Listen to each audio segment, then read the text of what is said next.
আজকের সবচেয়ে বড় খবর, ডিমা হাসাও জেলায় কয়লা কোয়ারিতে ফেসে রইলেন 15 জন শ্রমিক। কয়লা খনিতে কয়লা খুঁড়তে গিয়ে অঘটন। আজকের সবচেয়ে চাঞ্চল্যকর খবর, কয়লা কোয়ারিতে ফেসে গেছেন অন্তত 15 জন শ্রমিক। সোমবার সকালে সংঘটিত এই ঘটনায় রাজ্য জুড়ে তীব্র চাঞ্চল্যের সৃষ্টি হয়েছে। ডিমা হাসাও জেলার উমরাংশুর 3 কিলো কালামাটি এলাকায় একটি কয়লা কোয়ারিতে দুর্ঘটনা। কোয়ারির ভিতরে জল বেড়ে যাওয়ার ফলে ফেসে গেছেন অন্তত 15 জন শ্রমিক। ডিমা হাসাও পুলিশ ঘটনাস্থলে পৌঁছে উদ্ধার অভিযানে নামলেও এ পর্যন্ত কোনো সফলতা লাভ করতে পারেনি। মন্ত্রী নন্দিতা গার্লসা সংবাদ মাধ্যমের সাথে এক সাক্ষাৎকারে জানান, হোজাই জেলা থেকে এসডিআরএফ ও এনডিআরএফ বাহিনী নিয়ে আসা হচ্ছে, তবে তারা এখনো পৌঁছায়নি।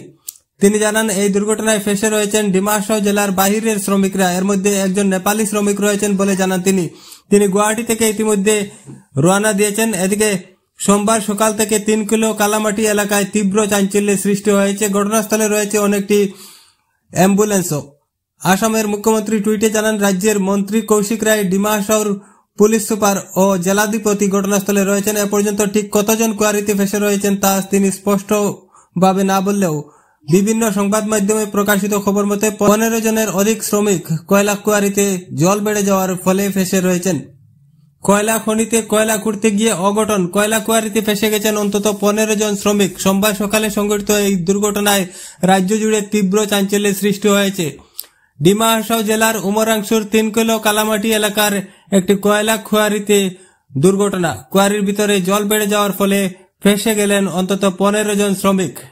ডিমা হাসাও পুলিশ ঘটনাস্থলে পৌঁছে উদ্ধার অভিযানে নামলেও এ পর্যন্ত কোনো সফলতা লাভ করতে পারেনি বলে জানা গিয়েছে। আজকের সবচেয়ে বড় খবর, ডিমা হাসাও জেলায় কয়লা কোয়ারিতে ফেসে রইলেন 15 জন শ্রমিক। কয়লা খনিতে কয়লা খুঁড়তে গিয়ে অঘটন। আজকের সবচেয়ে চাঞ্চল্যকর খবর, কয়লা কোয়ারিতে ফেসে গেছেন অন্তত 15 জন শ্রমিক। সোমবার সকালে সংঘটিত এই ঘটনায় রাজ্য জুড়ে তীব্র চাঞ্চল্যের সৃষ্টি হয়েছে। ডিমা হাসাও জেলার উমরাংশুর 3 কিলো কালামাটি এলাকায় একটি কয়লা কোয়ারিতে দুর্ঘটনা। কোয়ারির ভিতরে জল বেড়ে যাওয়ার ফলে ফেসে গেছেন অন্তত 15 জন শ্রমিক। ডিমা হাসাও পুলিশ ঘটনাস্থলে পৌঁছে উদ্ধার অভিযানে নামলেও এ পর্যন্ত কোনো সফলতা লাভ করতে পারেনি। মন্ত্রী নন্দিতা গার্লসা সংবাদ মাধ্যমের সাথে এক সাক্ষাৎকারে জানান, হোজাই জেলা থেকে এসডিআরএফ ও এনডিআরএফ বাহিনী নিয়ে আসা হচ্ছে, তবে তারা এখনো পৌঁছায়নি। তিনি জানান, এই দুর্ঘটনায় ফেসে রয়েছেন ডিমা হাসাও জেলার বাহিরের শ্রমিকরা। এর মধ্যে একজন নেপালি শ্রমিক রয়েছেন বলে জানান তিনি গুয়াহাটি থেকে ইতিমধ্যে রওনা দিয়েছেন। এদিকে সোমবার সকাল থেকে 3 কিলো কালামাটি এলাকায় তীব্র চাঞ্চল্যের সৃষ্টি হয়েছে। ঘটনাস্থলে রয়েছে অনেকটি অ্যাম্বুলেন্সও।